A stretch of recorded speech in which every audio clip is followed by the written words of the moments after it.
Yun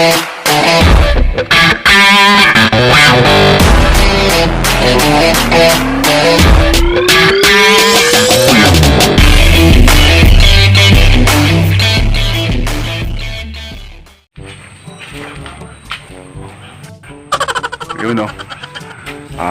Wasak-wasak mga kailian.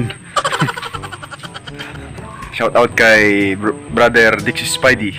Yan, YouTuber po yan. Malaki po yung channel niya. Kapwa ko Ilocano. And natuto lang po. Isa po siya sa mga nag-inspire sa akin para mag-vlog. Kasi before, siya yung pinapanood ko sa YouTube mga kailian. So nakabalik na po ako. Ito na yung pagbabalik ni Pedro Pendoco. Manong Ilocano pala. Medyo matagal-tagal po akong nawala mga kailian. Almost 2 weeks tayong nawala. Kasi medyo nagka-problema tayo ng medyo mabigat-bigat mga kailian. Kaya kailangan muna nating maglaylo at i-prioritize yung mga mahalagang bagay. Pero yung nangyari po kasi mga kailian, nagkasakit po yung tatay ko ng medyo malubha. So bali yung 2 weeks na po yun na nawala ako. Yun po yung time na nasa hospital kami mga kailian. Sa totoo lang, akala ko mawawala na sa amin yung tatay ko. Kasi talagang nasaksihan ko yung nangyari sa kanya. Pero thanks God kasi hindi pa niya kinuha yung tatay namin. Siguro alam ni Lord na hindi pa ako handa na mawalan ng tatay mga kailian. Kasi wala pong bubuhay sa amin kung mawawala yung tatay ko. Joke lang yun mga kailian. Ang totoo po niyan hindi pa ako handang mawalan ng tatay. Kasi alam ko sa sarili ko na marami pa akong pagkukulang sa kanila ng nanay ko. Marami pa akong mga bagay na gustong gawin para sa kanila. Para kahit pa paano naman masuklihan ko naman yung mga sakripisyo nila sa amin.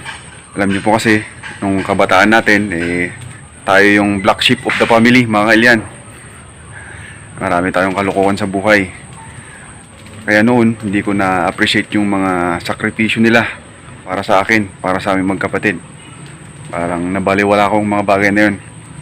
Ang masakit ngayon na sana na sila naman yung nangangailangan ng responsibilidad namin. Wala akong magawa kasi wala akong magandang trabaho. Kaya hindi ko sila masuportahan ng sobra-sobra mga kailian. Kaya napagdesisyonan ko po na bumalik dito sa platform na to para ipagpatuloy ko yung ano man yung nasimulan ko dito. Hindi kasi ako basta-basta susuko dito mga kailian kasi isa na po ito sa mga huli kong baraha sa buhay. Kaya magpapatuloy pa rin ang inyong Manong Ilocano sa pagbablog. Gusto ko na rin pong kunin tong opportunity na to na pasalamatan yung mga taong tumulong sa amin both financially and morally mga kailian. At salamat po sa inyo. Hindi ko na po isa-isa inyong pangalan kasi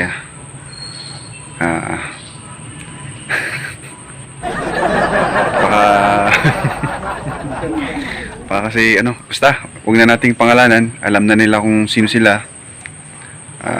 Maraming salamat po sa inyo sa mga Sabino family dyan sa Luba Abra.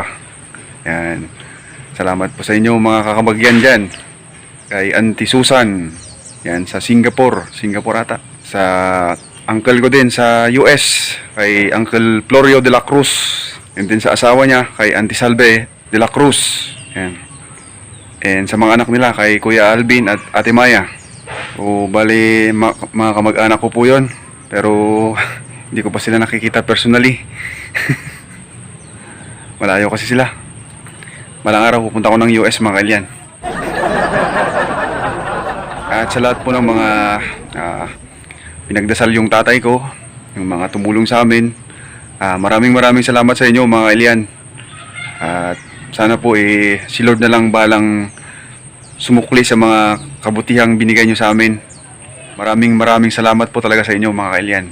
Kung wala po kayo, siguro hindi namin kinaya yung pagsubok na dumaan sa buhay namin. Kaya may sincerest gratitude po talaga sa inyo. So hanggang dito na lang po mga kailian. Asahan nyo po sa mga susunod na episode natin. Itutuloy po natin yung pagluluto. And at the same time, haluan natin ng mga konting ibang content yung vlog natin para kahit paano maiba naman. at makilala nyo naman po si Manong Ilocano. So hanggang dito na lang po. Thanks for watching and have a nice day mga kailian.